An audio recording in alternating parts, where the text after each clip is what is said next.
샬롬, 여러분 안녕하세요. 오늘도 성경 속 놀라운 이야기를 함께 나누는 시간입니다. 말씀을 통해 은혜 받는 시간이 되길 소망합니다.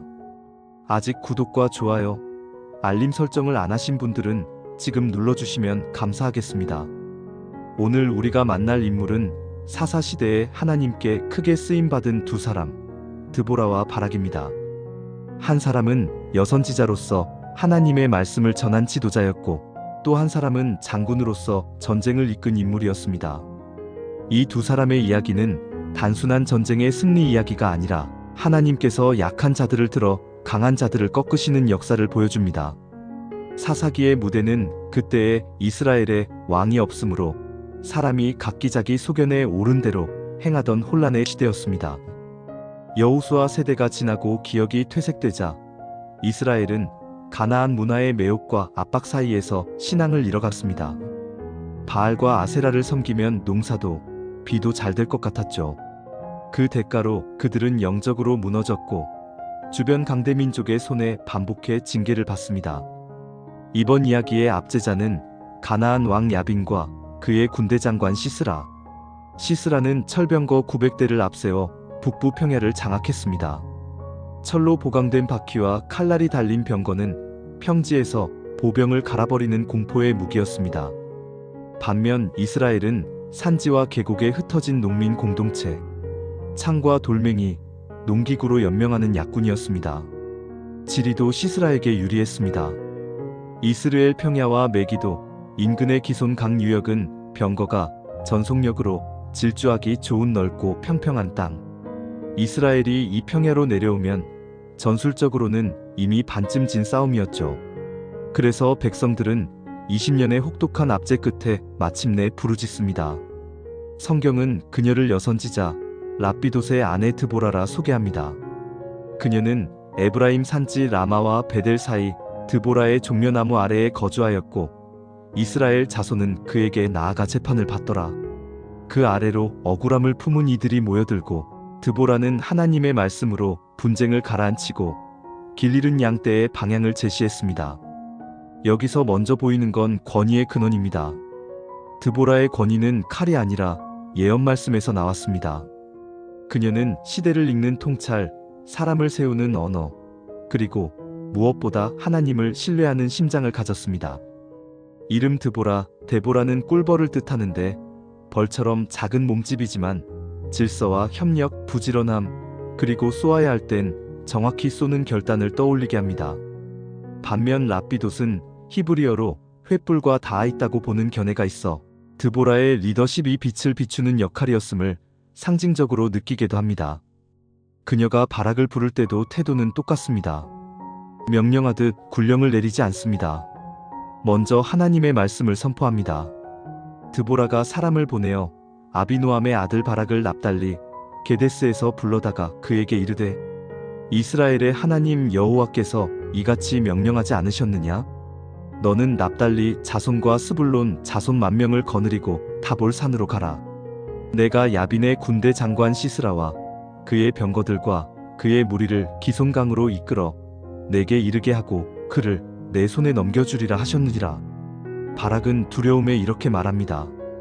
당신이 함께 가면 내가 가겠지만 그렇지 않으면 가지 않겠습니다.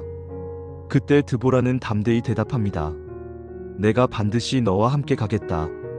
그러나 이번 길에서의 영광은 내 것이 아니고 여호와께서 여인의 손에 시스라를 넘기실 것이다. 드보라는 권위적인 지휘관이 아니었습니다. 그녀의 권위는 말씀에서 나왔고 그녀의 리더십은 함께 동행하는 동반자적 리더십이었습니다. 당시 사회는 남성이 중심이었지만 하나님은 여성을 세워 지도자로 삼으셨습니다. 이는 하나님께서 시대와 문화를 초월하여 당신의 뜻을 이루신다는 것을 보여줍니다. 바락의 등장. 이스라엘의 장군 바락은 납달리와 스불론 지파 출신으로 용맹과 군사적 지혜를 갖춘 인물이었습니다. 그는 평범한 농민 공동체에서 성장했지만 지도자로 세워질 수 있는 잠재력과 책임감을 가지고 있었습니다. 바락의 장점은 전술적 판단과 리더십이었습니다. 그는 군사 조직을 잘 이해하고 병력의 위치와 지형을 활용할 줄 아는 장군이었죠. 하지만 동시에 그는 연약한 내면을 가진 사람이었습니다. 강한 적 앞에서 두려움을 느끼고 승리에 대한 확신이 서지 않으면 쉽게 망설이는 성격이었습니다. 드보라가 하나님의 말씀으로 그를 부를 때 바락은 망설였습니다. 당신이 함께 가면 나도 가겠습니다. 이 말은 단순한 겁이 아니라 믿음과 두려움 사이에서 고민하는 인간적 모습을 보여줍니다. 바락은 혼자라면 결코 시스라의 군대와 맞설 용기를 낼 수 없었지만 하나님의 뜻을 대언하는 드보라와 함께할 때 비로소 움직일 수 있었습니다. 그의 인물은 우리에게도 익숙한 모습입니다.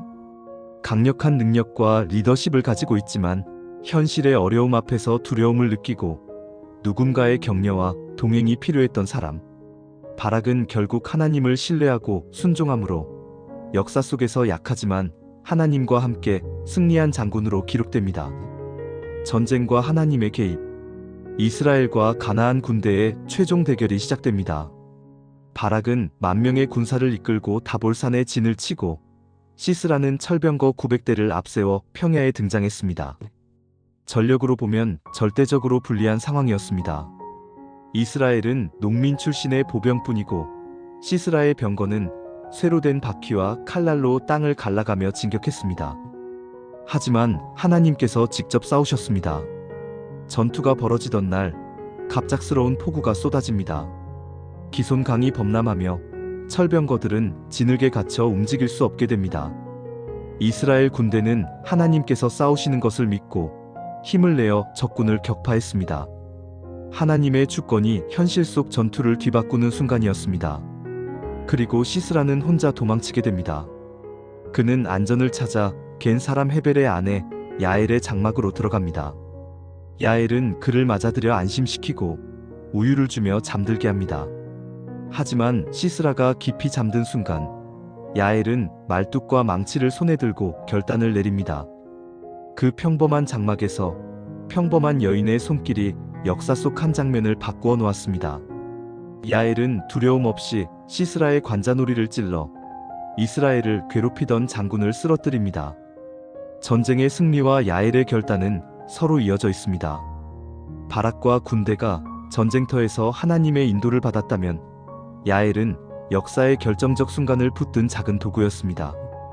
하나님의 전략은 사람의 힘이 아니라 순종과 믿음, 그리고 담대함을 가진 약한 자를 통해 이루어졌음을 보여줍니다. 오늘 우리에게 남는 교훈은 분명합니다. 승리는 단지 군사력이나 기술에서 오는 것이 아니라 하나님과 동행하며 담대하게 순종하는 마음에서 온다는 사실입니다. 승리 후의 찬송 드보라의 노래. 사사기 5장은 단순한 전쟁 보고가 아니라 예배입니다. 무엇이 일어났는가 보다 누가 일하게 하셨는가를 노래합니다. 이스라엘이 시스라와 그의 군대를 무찔렀습니다. 그 승리의 기쁨 속에서 드보라는 하나님께 노래를 올립니다.